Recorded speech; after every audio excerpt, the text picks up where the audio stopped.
BJP के राष्ट्रीय कार्यकारिणी में पारित प्रस्ताव का हिस्सा हो सकता है G20, तैयारियों को दिया जाएगा अंतिम रूप।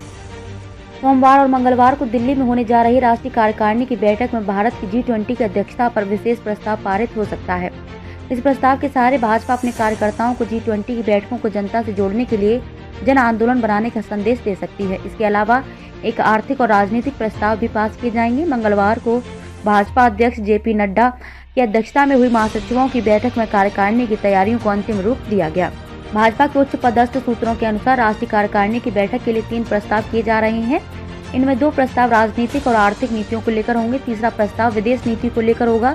इसमें भारत को मिला G20 की अध्यक्षता अहम होगा। एक वरिष्ठ महासचिव ने कहा कि G20 भले ही क्रमिक रूप से मिला हो, लेकिन प्रधानमंत्री नरेंद्र मोदी इसे जन भागीदार का कार्यक्रम बनाना चाहते हैं।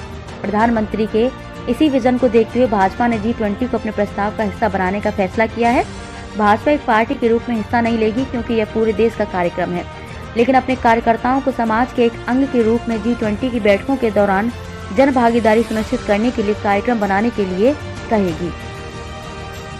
G20 की अध्यक्षता के दौरान देश के 60 शहरों में 200 बैठकों का आयोजन किया जाना है। वहीं राजनीतिक प्रस्ताव में गुजरात चुनाव में मिली ऐतिहासिक जीत का विशेष उल्लेख होगा और लगातार 7वीं बार मिली जीत को पार्टी के लिए बड़ी उपलब्धि के रूप में पेश किया जाएगा। इसके अलावा देश के मौजूदा राजनीतिक हालात भी प्रस्ताव का हिस्सा हो सकता है। वहीं आर्थिक प्रस्ताव में मोदी सरकार की जन कल्याणकारी नीतियों को जगह मिलेगी। साथ ही कोरोना संकट और यूक्रेन संकट के बावजूद भारत के सबसे तेजी से विकसित होने वाली अर्थव्यवस्था बनाने के लिए आर्थिक नीतियों को भी रेखांकित किया जा सकता है। दिन भर चली महासचिवों की बैठक में राष्ट्रीय कार्यकारिणी के अलावा अभी तक नहीं जीते गए 160 लोकसभा सीटों पर की जा रही तैयारियों की भी समीक्षा की गई।